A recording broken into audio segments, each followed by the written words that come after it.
IAS से राष्ट्रपति तक का सफर। कौन है बगावती तेवर दिखाने वाले यशवंत सिन्हा? क्यों मोदी सरकार के खिलाफ सुप्रीम कोर्ट पहुंच गए थे यशवंत सिन्हा? नमस्कार, आप देख रहे हैं द न्यूज 15। मैं हूं आपके साथ पुलकित शुक्ला। चुनाव आयोग ने देश में राष्ट्रपति चुनाव को लेकर तारीख का ऐलान कर दिया है।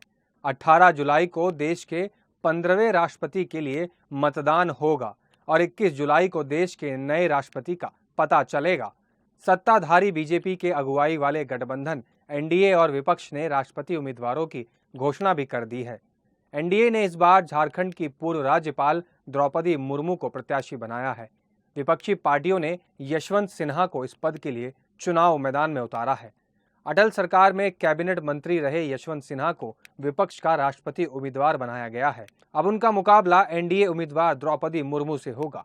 1958 में पटना यूनिवर्सिटी के प्रोफेसर बनने से लेकर 2022 में राष्ट्रपति उम्मीदवार बनाए जाने तक के पॉलिटिकल सफर में कई बार यशवंत सिन्हा बगावती तेवर देखने को मिले हैं।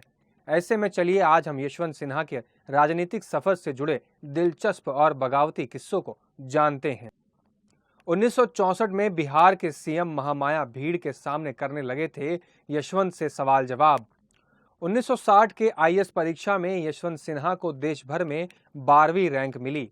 शुरुआती ट्रेनिंग के बाद उन्हें बिहार के संथाल परगना में डीसी बनाया गया था। डीसी की यानी डिस्ट्रिक्ट कलेक्टर। साल था 1964। बिहार के तत्कालीन मुख्यमंत्री महामाया प्रसाद सिन्हा संथाल परगना के दौरे पर गए थे। इसी दौरान कुछ ऐसा हुआ कि यशवंत सिन्हा चर्चा में आ गए। दरअसल सीएम से लोगों ने अधिकारियों के खिलाफ शिकायत की। इसके बाद भीड़ के सामने ही मुख्यमंत्री यशवंत सिन्हा से सवाल करने लगे। बार बार किए जा रहे सवाल से यशवंत सिन्हा परेशान हो गए।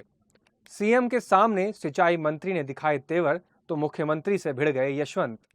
इस दौरान यशवंत सिन्हा अपने जवाब से सीएम को खुश करने की कोशिश कर रहे थे। तभी सीएम के साथ आए सिंचाई मंत्री उन पर कुछ ज्यादा ही बिगड़ गए। इसके बाद सिन्हा ने मुख्यमंत्री महामाया प्रसाद की तरफ देखकर कहा कि सर, मैं इस तरह के व्यवहार का आदी नहीं हूं।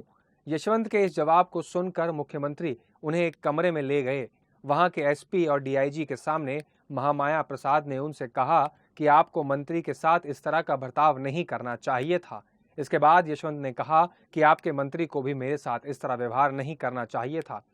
सिन्हा का यह जवाब सुनकर महामाया प्रसाद गुस्से में बोल पड़े कि मुख्यमंत्री से आपके इस तरह से बात करने की हिम्मत कैसे हो गई। साथ ही उन्होंने आईएएस सिन्हा से कहा कि आप दूसरी नौकरी खोज लीजिए। इतना सुनते ही यशवंत सिन्हा ने महामाया प्रसाद से कहा, सर, आप एक आईएएस नहीं बन सकते हैं, लेकिन मैं एक दिन मुख्यमंत्री जरूर बन सकता हूं। कैबिनेट की जगह राज्य मंत्री बनाया तो 10 सेकंड में छोड़ा पद। जेपी यानी जयप्रकाश नारायण से बेहद प्रभावित होकर यशवंत सिन्हा ने रिटायरमेंट से 12 साल पहले ही आईएएस की नौकरी छोड़ दी। कुछ महीने बाद ही वो जनता दल में शामिल हो गए और चंद्रशेखर के करीबी हो गए। बोफोर्स घोटाले पर घमासान के बीच 1989 में वीपी सिंह देश के प्रधानमंत्री बने तो उन्होंने यशवंत को राज्य मंत्री बनाने का ऑफर दिया। तब के कैबिनेट सचिव टीएन शेषन ने यशवंत को मंत्री बनाए जाने की चिट्ठी भी सौंप दी, लेकिन 10 सेकंड के अंदर उन्होंने इस पद को ठुकरा दिया था। दरअसल सिन्हा कैबिनेट मंत्री बनना चाहते थे। सिन्हा का तब कहना था कि उनकी सीनियरिटी और चुनाव प्रचार में काम को देखते हुए वीपी सिंह ने राज्य मंत्री का पद देकर उनके साथ अन्याय किया है। वीपी सिंह की सरकार 343 दिन चली। इसके बाद नवंबर 1990 में जब चंद्रशेखर पीएम बने तो उन्होंने सिन्हा को वित्त मंत्री बना दिया। यह सरकार भी महज 223 दिन चली थी। सरकार गिरने के कुछ दिनों बाद यशवंत सिन्हा बीजेपी में शामिल हो गए। अटल सरकार में वित्त मंत्री थे और विदेश मंत्री भी बने। मोदी सरकार के खिलाफ सुप्रीम कोर्ट पहुंच गए थे यशवंत सिन्हा। तारीख थी 24 अक्टूबर 2018। बीजेपी के बड़े नेताओं में शुमार रहे अरुण शौरी और वकील प्रशांत भूषण के साथ यशवंत सिन्हा मोदी सरकार के खिलाफ केस दर्ज कराने के लिए सुप्रीम कोर्ट पहुंच गए थे। तीनों ने कोर्ट में याचिका दाखिल कर मोदी सरकार के दौरान राफेल सौदे में हुए भ्रष्टाचार का आरोप लगाया। इसके साथ ही राफेल मामले में मोदी सरकार के खिलाफ सीबीआई में केस दर्ज करने की भी मांग की थी। यशवंत सिन्हा के इस बागी तेवर को देखकर हर कोई हैरान रह गया था। अब यशवंत सिन्हा विपक्ष के प्रेसिडेंट के रूप में निकलकर सामने आने वाले हैं और आने वाले समय में किस तरह से तस्वीरें निकल कर आएंगी, ये देखने वाली बात होगी। कैसे लगी आपको हमारी रिपोर्ट? कमेंट्स करके जरूर बताइए और न्यूज़ 15 को देखते रहिए। नमस्कार।